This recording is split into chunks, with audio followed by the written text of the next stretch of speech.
How to use speech to text in Premiere Pro. Let's get into it.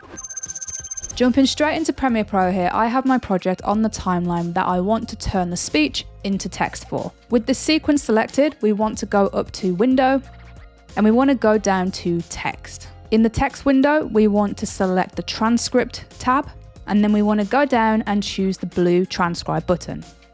Premiere Pro is going to analyze all of the speech in this clip and create what is called a transcription out of it.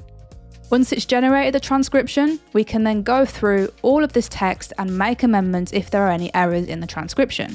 Now, if we click on the first word and then press space on our keyboard to play, we can see that Premiere Pro starts to highlight the words as I say it. Now let's say, for example, if the AI has misspelt a word. All we have to do is double click on the word that's misspelt. We can retype the word. I don't need to change anything here because it's done it quite right.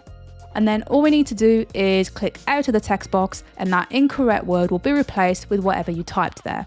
I recommend you continue watching through your entire video and making changes where necessary.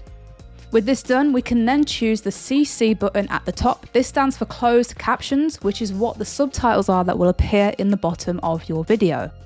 In the Create Captions window, you want to select the little arrow. This will bring up all of the settings for creating captions. Feel free to go ahead and customize this to your own personal project. Everybody's project is going to be different. For this example, I am just going to keep this as it is right here, and I'm going to choose Create Captions. Premiere Pro is going to go ahead and create our captions, as we can see right here in this panel. And we can also see that it has created the captions as layers within our sequence.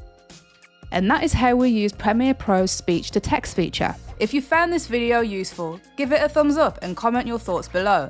And for more Creative Fix tutorials, hit that subscribe button and I'll see you in the next one.